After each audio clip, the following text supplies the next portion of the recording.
Hi everyone, welcome back to This Week I Love, and this week I'm going to show you the design and construction of one of my double knit jackets.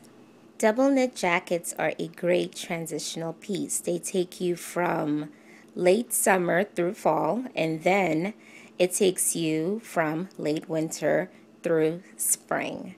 And so when I got the comment where one viewer asked me if I would ever do a jacket tutorial on how to line them, I instantly thought, well, for my beginners, you don't have to make a lined jacket. There are other options, and one option being a double knit jacket. So I'm going to go through the design of this one for you, in and out. So first of all, you have to understand that a lining in a jacket can hide a multitude of finishing sins.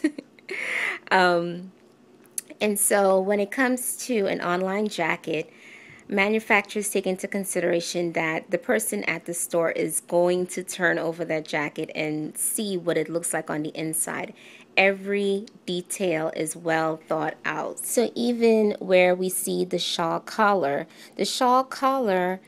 was probably chosen because it has a full, well, not really full as in the full front piece, but it is like a half facing that attaches to the front, and when you turn it over, all the stitching from the lapel into the button band is totally concealed underneath there. So this jacket has the built-in shaping from the cut of the actual jacket between the waist and the hip to the princess seam that goes into the faux pockets. Now these are faux pockets. I know it's black, so you're not really going to see it.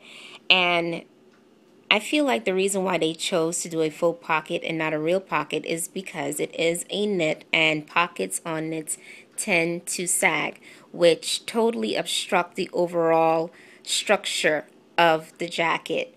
I always say that I don't even like jackets on knits, and this is why. It tends to pull down, add weight to the actual garment.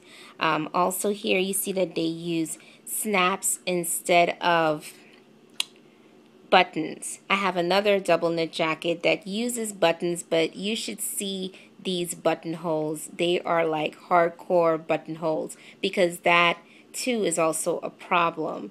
It tends to get stretched out, and so using snaps is even much more better than using buttons. Now the back of the jacket also has this type of princess seam detail. It is top stitch, and once again the top stitching is not just a design feature, it's also to keep the structure of this piecing intact and does not pull down the jacket. So now it's time to look inside the jacket. Now as you see, it looks pretty neat. This is the frontal facing that makes the lapel into the closure area, or it would be the button band, but they use snaps. As you can see here, what they use to finish off the inside is just bias binding. Let me get down here a little bit. This is the faux pocket. As you can see, there's no pocket there. They use bias binding on the hem also. The sleeves is just plain good old serging, probably with no cover stitch, just regular serging. Let's see here, same on the other side. Let's look at the back. The back, they did bias binding on that princess seam detail that I just showed you, and of course bias binding on the hem again. So what is the lesson here? Bias binding. I mean, it covers everything. Yeah, so that's basically how the inside is, and the hems of the sleeve doesn't have bias binding. It's just a regular serge hem that they turn up and they do a blind stitch. So for my beginners out there, the ones that are thinking about doing a jacket, but they're still wary about lining a jacket, my advice is try a double knit jacket. They fit great because of the lycra. Obviously, they look good. They're not as much work. And then you could practice on your finishing techniques with bias binding, which I think is a great skill to have under your belt, because bias binding I love. I always talk about it, and it does make your work look really, really neat. So I hope this was useful, and I will be back with more videos soon.